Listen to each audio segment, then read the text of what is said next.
हिंदी हैं हम, वतन है हिंदोस्तां हमारा। 15 अगस्त को हर साल जब हम अपनी आज़ादी का जश्न मनाते हैं तो कहीं ना कहीं जश्न में बंटवारे की भी टीस छुपी होती है। एक ऐसा बंटवारा जिसने लाखों लोगों की जान ले ली और उन्हें अपनी ज़मीन से बेदखल कर दिया। इस भयंकर त्रासदी के जिम्मेदार मोहम्मद अली जिन्ना, जो खुद को भारतीय मुसलमानों का रहनुमा बताते थे। क्या मोहम्मद अली जिन्ना के पास आम भारतीय मुसलमानों का समर्थन था? क्या जिन्ना के बंटवारे के सिद्धांत में आम भारतीय मुसलमान भी सहमत थे? इस पर पूरी विस्तार से चर्चा करेंगे, मगर इससे पहले मेरा परिचय। मैं रजनीकांत प्रभंजन और आपका मेरे यूट्यूब मंच पर स्वागत है।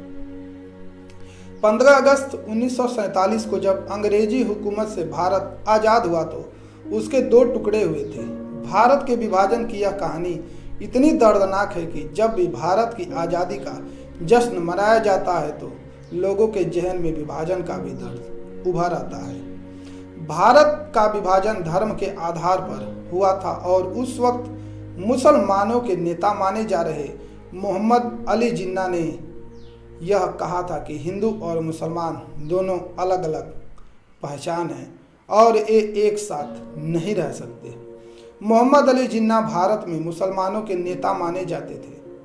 हालांकि देश में कई ऐसे मुस्लिम नेता थे जो जिन्ना के हिंदू और मुसलमान के लिए दो राष्ट्र के सिद्धांत के से सहमत नहीं थे। बावजूद इसके देश में यह आम राय तो है कि जिन्ना ही वो व्यक्ति थे जिन्होंने भारत का विभाजन करवाया। ऐसे में यह सवाल भी लाजमी है कि जिन्ना और उनके समर्थक तो विभाजन चाहते थे, लेकिन क्या देश का आम मुसलमान भी विभाजन चाहता था? मुस्लिम लीग का गठन 30 दिसंबर 1906 में इसलिए हुआ था क्योंकि प्रबुद्ध मुसलमानों का यह मानना था कि कांग्रेस पर हिंदुओं का ज़्यादा प्रभाव है, इसलिए मुसलमानों के मुद्दे और उनकी आवाज़ दबकर रह जाएगी।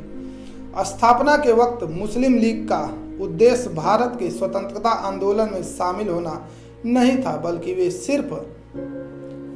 सिर्फ मुसलमानों के राजनीतिक अधिकार और शैक्षिक प्रगति के लिए काम कर रहे थे। बाद में मुस्लिम लीग ने खुद को मुसलमानों के रहनुमा के रूप में पेश किया और दो देश का सिद्धांत को यह कहते हुए दिया कि हिंदू और मुसलमान दो अलग अलग आइडेंटिटी हैं और दोनों एक साथ नहीं रह सकते, इसलिए दोनों के लिए अलग अलग देश होना चाहिए। हालांकि उस वक्त कांग्रेस के मुस्लिम नेता मौलाना अबुल कलाम आज़ाद का काफ़ी प्रभाव था, जो जिन्ना के दो राष्ट्र के सिद्धांत के मुखर विरोधी थे। उन्होंने 1947 में जामा मस्जिद में ऐसा ऐतिहासिक भाषण दिया जिसमें पाकिस्तान जाने वालों को खूब लताड़ा था। उन्होंने यह कहा था कि जहां आप वर्षों से रहते आए हैं, आज वहीं पर आपको खतरा क्यों महसूस हो रहा है। उनके आह्वान पर कई लोगों ने पाकिस्तान जाने का इरादा बदल दिया था।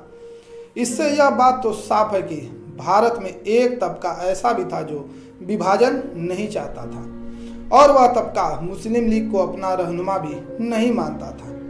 हालांकि ब्रिटिश भारत में 1946 के चुनाव में मुस्लिम लीग को 75% मुस्लिम वोट मिले थे। यह इस बात का ऐतिहासिक सबूत है कि मुसलमानों पर मुस्लिम लीग का प्रभाव भी अच्छा था। लेकिन कई इतिहासकार यह मानते हैं कि आम भारतीय मुसलमान अपनी रोजी रोटी में व्यस्त था। उसे धर्म के आधार पर अलग देश से ज़्यादा दूसरे चीज़ों की चिंता थी।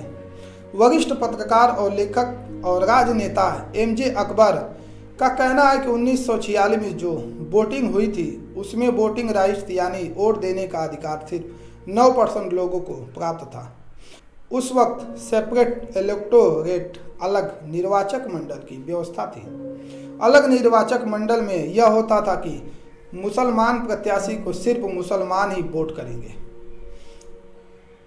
बावजूद इसके मुस्लिम लीग पंजाब में सरकार नहीं बना पाई थी।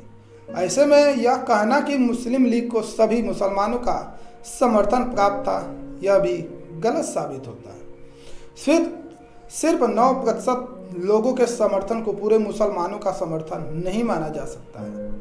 भारत एक विभाजन राजनीतिक साजिश का परिणाम था जिसे मुस्लिम लीग ने रचा था, न कि आम भारतीय मुसलमानों ने। ब्रिटिश सरकार की रिपोर्ट्स जैसे माउंटबेटन प्लान और वाइसरॉय की फाइलें में उल्लेख है कि मुस्लिम लीग के नेतृत्व ने दावा किया कि उनका समर्थन व्यापक है, लेकिन इन दस्तावेजों में आम मुसलमानों की व्यक्तिगत राय का कोई सर्वेक्षण नहीं है। इस वजह से भी यह स्पष्ट तौर पर नहीं कहा जा सकता कि आम भारतीय मुसलमान मुस्लिम लीग के साथ और उनके टू नेशन थ्योरी को समर्थन देते थे।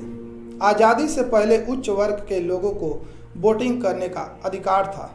मुसलमानों में यह अधिकार सिर्फ 9% लोगों को प्राप्त था। ऐसे में सिर्फ 9% लोगों की राय पूरे मुस्लिम समाज की राय नहीं हो सकती।